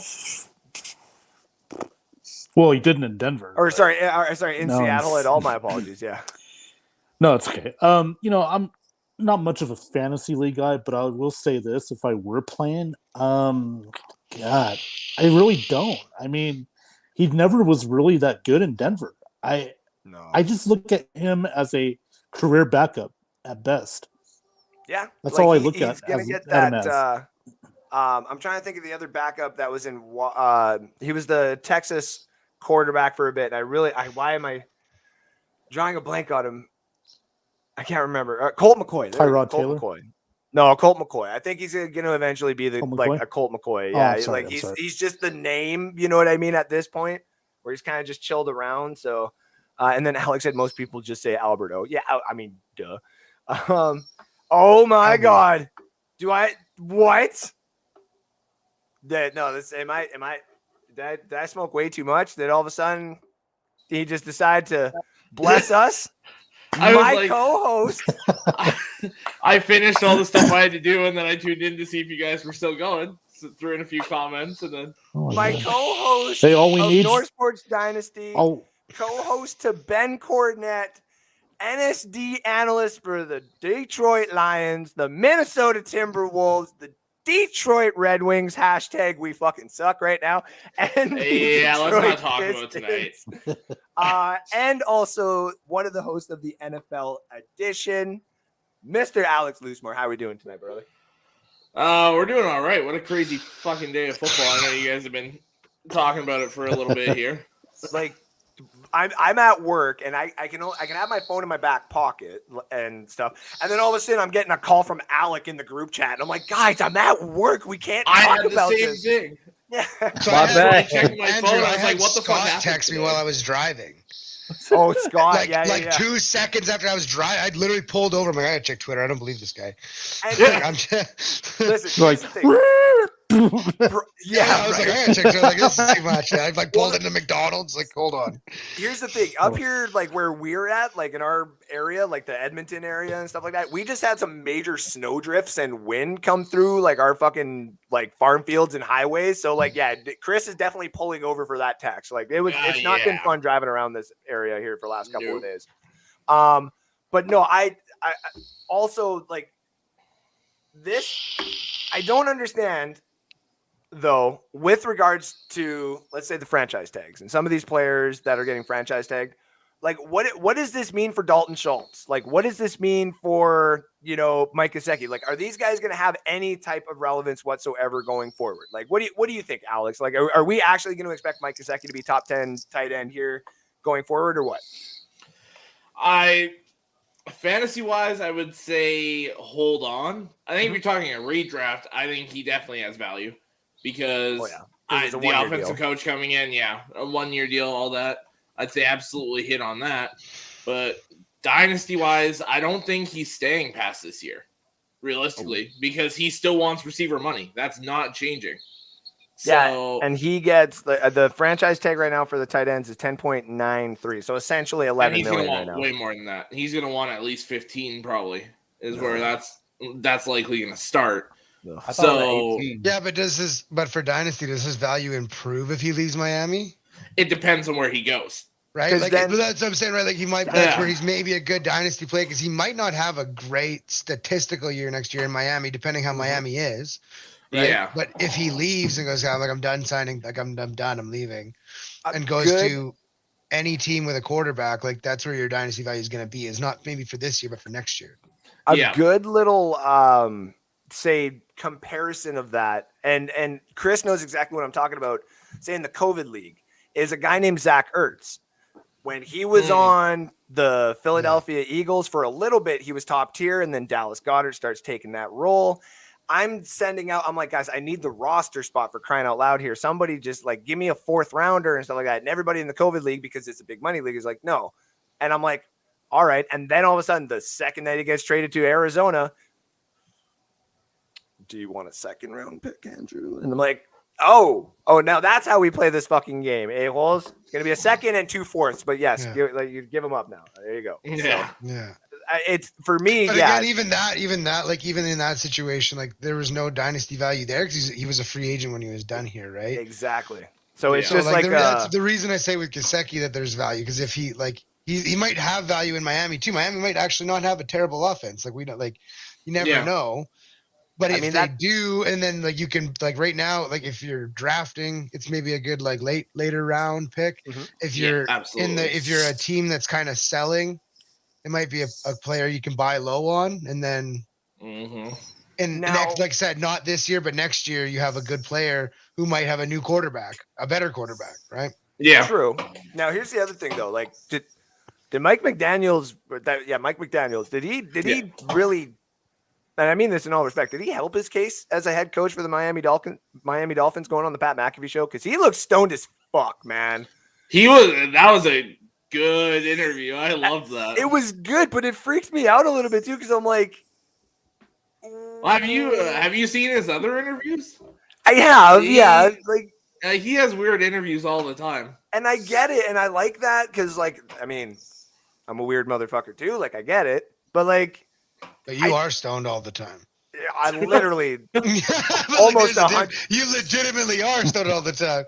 It's literally my job. Like, and I got asked today to read a book about leadership, and I'm like, is that like a hint of something? And they're like, you should just read this book. And I'm like, I'm gonna go home and smoke weed and read this book. This is great. I mean, smoke cannabis. Sorry, I do not call it weed. I like to call it cannabis. That's the way. We don't call it by its old name anymore. We call it by its new name, motherfuckers. Call it by its government name. Well, and also what it's actually supposed to be called. Yeah. And what I don't even know what the fraction of that is. Anyway, so let's out of the tight ends. Yeah, out of the tight ends though, out of the ones I got franchise tagged between Njoku, Dalton Schultz, and Mike Gesicki, which one of them would you rather trade for in Dynasty? And we'll start with you, Alex. Which one would you rather trade for?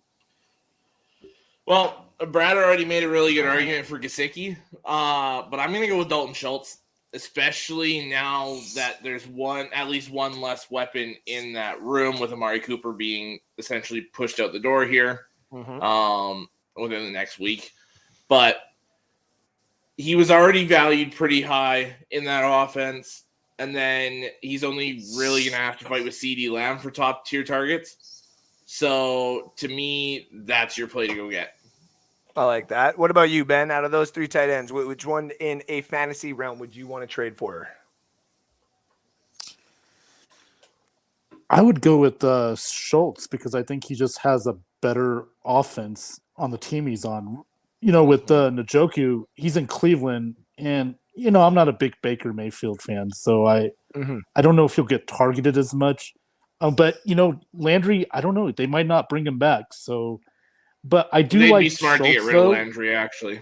Yeah, yeah, and I do like Schultz in this situation because again, no Amari Cooper now, and you know he's going to get targeted more. So if I played, I would go with Schultz. What about you, Chris? Which one would you take out of those three? So I made a good argument there for Gesicki, but I'm still taking Schultz as well. Like it's a better, like especially like for right now, Schultz. It's a better team. It's a better offense. Even so, I think Schultz has a higher ceiling than Gesicki and Njoku there. Yeah, yeah. And when Njoku, like I'm on the same with Ben with Njoku. Like it's the Browns. Baker's not the guy. Yeah. Like I don't give a shit. Baker's not the guy. Yeah. No, He's not the guy. They can keep pretending like he is and pretend like they didn't screw up that draft, which everybody knew they did right at the hop. But he's not the guy. It's not going to do. Like, yeah, if they get rid of Landry, he might get more targets, but the Browns aren't going to have that great of an offense. And see, I screwed up in the COVID league because I traded Schultz, and because I thought that was going to be his hype. I think it was after week 3 or whatever. I thought he was going to start coming down when Blake Jarwin came back in, or once Dak started following the rest of the targets. And I was like, I might as well sell this while I have a chance. And boy, that was fucking wrong. So, what about you, Alec? Out of those three, which one would you have? I mean, speaking from a person who had Schultz on his fantasy team last year on the ESPN league, I mean, it's a no-brainer. I'd rather pick Schultz in the long term over those two. He's just such a good player too. Like overall, he's just one hell of a good tight end. Like he's a different style tight end. Like he's almost a skinnier version and more flexible version than Jimmy Graham. And that's weird to say, but it's kind of a nice comparison for him. So. But is he gonna end up like this is again for like a dynasty perspective? Is he gonna be in the same situation where that Gesicki's in now, where in a couple of years he's gonna be like, I want receiver money, because that's just like that's becoming the norm. Like that's what happened with Jimmy Graham. Everybody, like as the game gets, you know, I mean, it seems to me that like to win a Super Bowl, you need to have a top tier tight end. That's what it's starting to play out as. Travis Kelce. I mean, even Knox in Buffalo is good. Mark Andrews, Gronk. Yep. Yeah, like you have all these guys, right? Like you don't need the best, but you need a good tight end. You can't get away with not having a good tight end anymore. Right. So people are gonna start, these tight ends are gonna start being like, okay, well, no, our tag is not enough. Like 10 million for what you need from us to do is not enough, right? That's why I'm worried Hawkinson's contract comes up this season. Yeah, well, Hawkinson's gonna want crazy money. Yeah. Well, he's. You want me to stay in Detroit? Yeah. I'm gonna need some money here, please. The only Yeah. player on the team. So before we kind of wrap it up, we wanted to get into one more player because this is the big player that everybody wants to talk about now, like for Dynasty. I know everybody's talked about, like, say, what the value of Cortland Sutton and Jerry Jeudy is, or even what the value of like Tyler Lockett and DK Metcalf is. And me and Alex will get into a little bit more of that this weekend when we add that into the mock draft, which is now a proper time actually to probably do a mock draft. It's probably a good thing we took a week off. Yeah. But the big J-Dub, Javonte Williams, the now to be starting running back, more than likely for the Denver Broncos. Obviously, if Melvin Gordon is not brought back, which I don't think he's going to with all this money that they're about to spend. But having Melvin Gordon would be nice. But for dynasty purposes or anybody who's going to use him in fantasy, it's probably not. But let's assume Melvin Gordon's not going to be staying in Denver. He was the number one running back out of the class last year. He was one that, I mean, obviously my love of Kenneth Gainwell just in the sport in general is one thing, but dynasty is another. Javonte came out and did exactly what he did in college to the NFL. Like, he just deked his way into showing off and be saying, like, I am going to take this team just like Jonathan Taylor did for the Indianapolis Colts, or like Najee Harris has done for the Pittsburgh Steelers. Where does Javonte Williams' value now fall? Like, is he now obviously like a top 5 running back for a startup dynasty? Is he someone that you're taking if Dalvin Cook and Derrick Henry and Najee and Jonathan Taylor all in, and maybe even Christian McCaffrey, if all 5 of those guys are gone, are you saying, fuck it, you give me Javonte right now? Or is there still some question marks? Well, let's start with you, Chris. Okay, sorry. Do the question again. I lost my train of thought. It's all good. Is Javonte Williams? I've done that a couple of times too, by the way, on the show. Like, I transitioned to the tight end. I was thinking about what you said, and then I was like squirrel, and then I was like, wait a minute. Yeah, I did that once already on the show, and I was going to address that when we were done to be like, I had the biggest stoner moment ever, and I apologize if you all were like, what the fuck happened there? Like, did Faubert have a stroke? Like, what is Javonte Williams' value now, like for a startup dynasty? Like, is he essentially like right after the top 5's gone for some of these people, or is like he now inevitable top 5? Like, where do you see him falling to? I don't see him in the top 5, but I definitely see him going, like, I don't know. That's tough because I mean, we haven't seen him as like the true starting running back, right? Mm-hmm. Like, it's hard to say. You got a small sample size of what he could do, and I'm not trying to hold anything against him either. Mm-hmm. But as far as like if you're building a fresh draft dynasty league, I'm going after. There's probably 5 or 6 running backs I'm trying to pick before him. Mm-hmm. Right, like you said, Najee Harris, Jonathan Taylor, Joe Mixon. I was even gonna say like a Mixon, Chubb, possibly. If you want to take a flyer on Christian McCaffrey, if he maybe stays healthy, like there's running backs out there that I would take ahead of him. Mm-hmm. Is in a startup dynasty, like. But at the same time, like if you're in a position where you're like, well, like you have a later first round pick and you're probably taking a high end receiver in the first round instead of a high end running back, or like not a quarterback, whatever, like depending how what your strategy is, then maybe in the second, third round, you start looking like, well, Javonte's there. Like it's a gamble, but it's not, but it is, right? Yeah. So I'm not taking him. Like if my first round picks in the top 10, I'm not taking him. Like that's plain. Okay. If it's in, but like, top 15? If my first round pick is in like the bottom half of the first round, then maybe taking him second, third round if he's still there. Okay. Just be like, well, you know what? Like I need a running back. Like I got receivers, I got a quarterback. I wasn't able to get, one of these guys, so I may as well take and see what happens, right? I mean, it could work out, it may not. Okay. What about you, Alec? Where do you see Javonte Williams' value at now? Do you see him like top 5, top 10? Like where are you seeing him at now?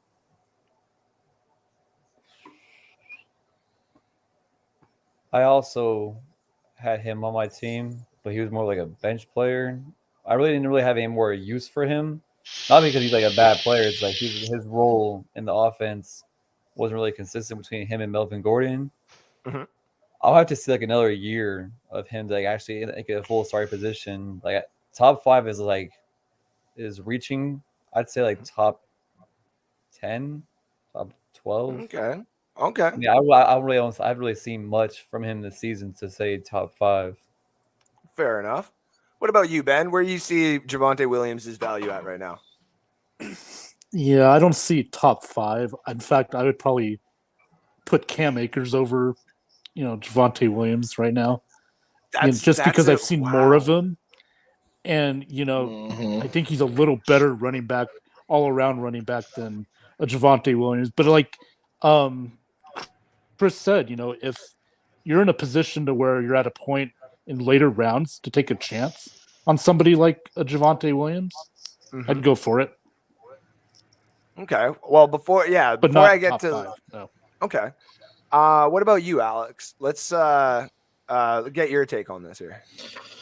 So to me, he's not top 5, but he's at 6 to 10 if you're looking at Dynasty.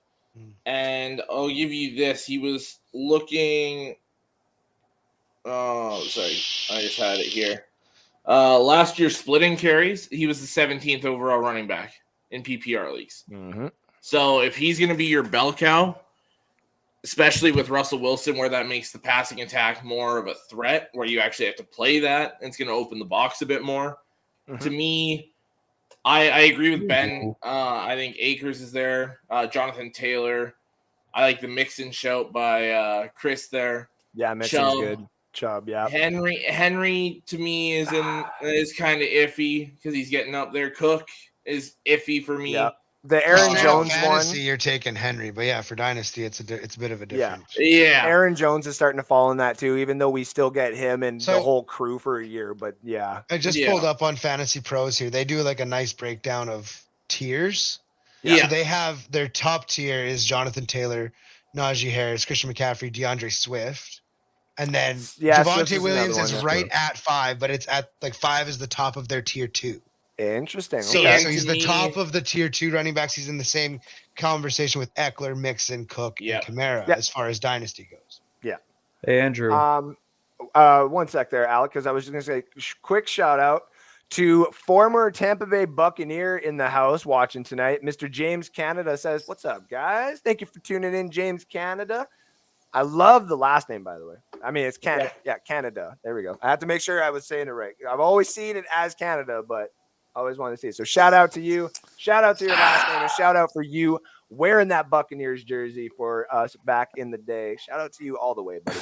I wanted to say this about Javonte Williams here, and we'll get everybody to have a nice little 5-minute debrief, and we'll get the hell out of here. And thank you for everybody tuning in today. Make sure to like and share and follow North Sports Dynasty and everybody that you see here across all their social media platforms.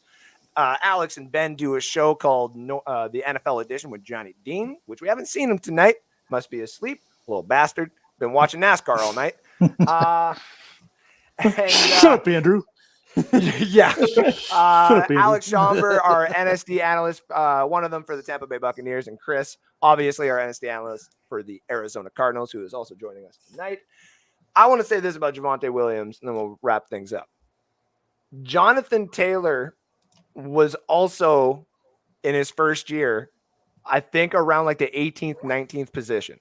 And he was around that same one where people were like, if he becomes the bell cow or even has that opportunity, like if they decide to go away from Nyheim Hines and the Marlon Mack, that's where that's where that value kind of falls for me. So if you all of a sudden told me that, obviously Najee and JT are gone, and I have to get into that Aaron Jones, Derrick Henry, maybe even Christian McCaffrey, and maybe even Dalvin Cook area, that's where, depending on what my pick is in, say, a startup league, like if I'm looking at that and all of a sudden I'm at the 8th pick in a 12-person league, I might say fucking and pull the trigger because I'll get a good wide receiver on the back end. Yep. Only it's the opportunity. Like, I love the opportunity that sits there for Javonte Williams. And I understand the hesitancy, like of course, what Chris, Ben, and Alec has said as well, because that also exists. Because you could still be looking at something like a Miles Sanders.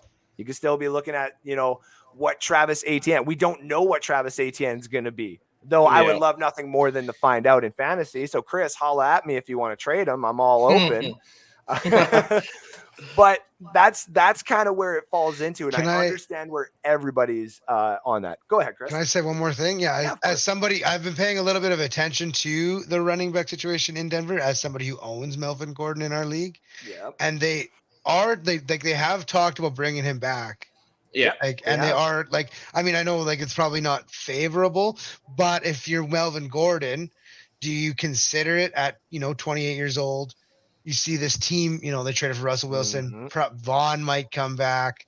They might get Bobby Wagner. Yeah. Like this team is trying, like their darndest to go to the Super Bowl next year. Do you go, well, this is my shot, right, and come back for another year, and that just pushes. That's another year of of a bit of a crowded backfield now. Yeah, For Javonte. the Broncos, it's a great thing because having Melvin Gordon and Williams is not a bad problem to have. Not at all. But if for somebody trying to draft a dynasty or even a redraft league, neither. Like, I mean, I traded for Melvin Gordon last year because I needed a running back desperately, and I hated it because I'm like, this isn't going to go well. Like, I knew it. I was like, this isn't going to be great. Yeah. Like, he wasn't terrible. Like, I mean, he had a few weeks, 18 points, 17 points, 23 points, 15 points. So he wasn't awful, but then, he had a couple stinkers, 6 points, 8 points, 9 points, right? That's And like that's your not- Devin Singletaries and stuff like that. Exactly. Like, that's Oh what my it's God, falling yeah. Now, into. if you bring him back, does it become like less of a 50-50 and more of a like 80-20 for Williams, or like, you know what I mean? Like, what's the share going to be like?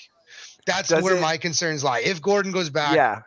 where does that leave Williams, right? Would Is it he be- the number one with Gordon being the number two? Would or he is it- flip like in Tampa Bay with like our Ronald Jones and Leonard Fournette after the Super Bowl year, where Lenny just said, "I'm the motherfucker now." Like, Yeah. you're not the motherfucker. Well, yeah, like so. that's just it, right? Like, how do you like? That's where I also have my concerns with if you're going to draft Williams, especially high like that. Like, Yeah. you're taking a gamble on, like I said, if the draft was tomorrow, you're taking a gamble on if Gordon comes back. If your draft is in a few weeks, Absolutely. right? Yep. Things could change. I mean, fuck, they could trade Melvin Gordon right now, or somebody else could, whatever, right?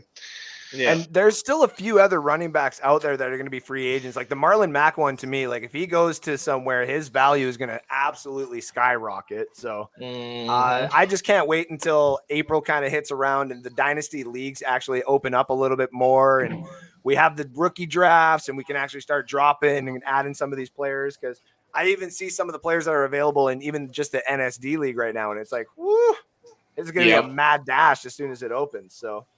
All right, gentlemen, I'm going to go around the horn and get everybody's last take. Chris, tell everybody where they can find you and any last words, buddy. Yeah, you can find me on Twitch or on Twitter at DubSauceTTV. Yeah. Right on. Thank you for coming in tonight, by the way. No worries, man. Alec, tell everybody where they can find you. On Facebook, that's about it. OnlyFans. Fans. Well, like Ben says, you see me on Thursday. I'm the butt end of every single joke on Thursday. And then usually I pop on every Saturday on Buck Wild. And then Yeah, shout out Buck What Wild. it- Yeah, right on. Thank you for coming on tonight, by the way. Ben, tell them where they can find you. They can find me on the NFL edition with my good friend Alex Loosemore and Johnny Dean on Thursday nights, whenever time that is. And also I'm on Twitter at BENEBOY, Benny Boy 702. I will have to get that. Yeah, I'm gonna I'm Benny disappointed Boy. that it's not Throb Gronkowski. Rob Gronkowski. No, that's for Facebook only. There you go. All right, Alex, tell everybody where they can find you. All right, so you can find me on Thursdays for the NFL edition with Ben and Johnny. You can catch me normally here Saturdays with Andrew for NSD. You can catch me on Twitter at Loosemore65 and then Facebook Alex Loosemore. Right on. Thank you for popping in. No problem. I thought you were gonna leave me alone on red again. So don't go back in the show. I and answered see the you. Comments. Yeah, I did. I know.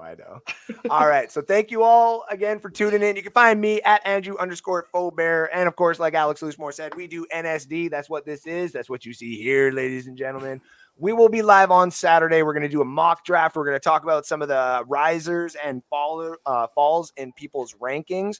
Talking about Tyler Lockett, DK Metcalf, Cortland Sutton, Jerry Jeudy, Javonte Williams, Melvin Gordon, I can't remember Carson's first name. Rashad Penny. Thank you, Chris Carson, Rashad Penny, and a few other of those guys like Noah Fant. We're going to talk to high raisers and high droppers, I guess. So we'll be talking all that Saturday. And coming in with the mock draft, we're going to try and get a couple other people in there to do this mock draft as well. So if you're interested in doing a mock draft and you want to pop into the show, just give us a message at North Sports Dynasty on the Facebook page, or to me or Alex, or really any of the guys that you see here. But if you go to them, they're just going to come to me and Alex anyway. So come to me or Alex or the Facebook page. So. Don't say that. You're tempting me to just like send people the link when you send it to me. Yeah, there you go. I was like, oh, by the way, Andrew, I got 50 people coming on the show tonight. Just like, so you know. I'd be like, well, I have to update it to the next level, and then I could probably actually do that. So. All right, guys. Shout out to Black Rain. Also, our good friend Craig Hardy for the intro music. I forgot to give you the shout out at the beginning of the show. Apologies to me, even though I know you'd be like, bro, it's all good. But I'm shouting you out because I know you are a very upset Seahawks fan today. I didn't want to bring it up. Hashtag sad Brad. Hashtag sad. Bro, that's my team name now in our league, too. I changed my team name to that. Oh, yeah, buddy, that guy. Oh, yeah. No, he earned every single minute of what I said today and what is going to continue to come. Yeah. No, he's earned it. Wrong. He's earned it. Thank you, everybody, for being here. We'll talk to you all next weekend. Much love from North Sports Dynasty. We'll see you later.